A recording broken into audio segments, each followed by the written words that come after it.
Nou, goeiemorgen, middag. Middag.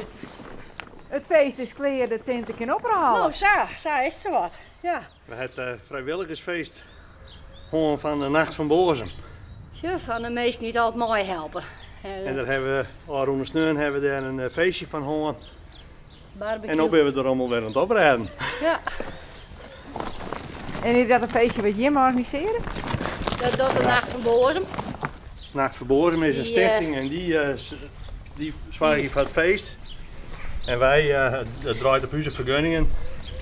En dan hebben we het vrijwilligersfeestje om het hier hebben we buis het vrijwilligersfeest, zeg maar.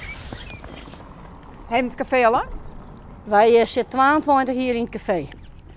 En dit is ons laatste hier. Meen je dat? Ja. Hoe dat zo?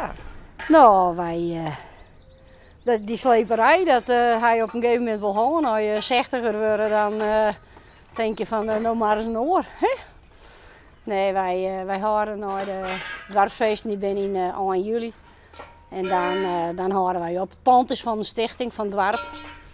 Dus dan zal er wel weer wat oors komen. Maar je bent op het laatst meubilair mooi. En dan zie je je eigen dingen ik net meer goed. Je moet er weer creatieve jongelui in, zeg ik altijd. He?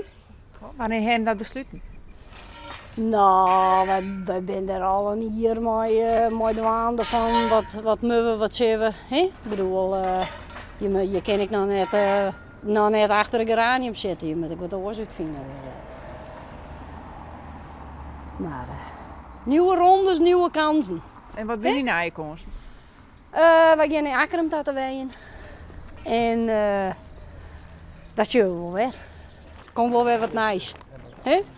Nee, maar je bent wel wat oors wat je zei. Ja, Je bent nog jong. Ja. Dus wat doe je horen hier? Oernier? Wat doe ik oernier? Ik heb eigenlijk helemaal geen idee.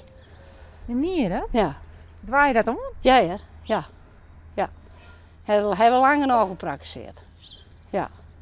Dat komt wel weer wat. Ik ben als een eerste genieten van ik eens een keer een weekend vrij. Dus een keer naar een concertje of een rommelmerkje, weet ik wat, maar gewoon net thuis hoeven te wezen. Ja. Ja.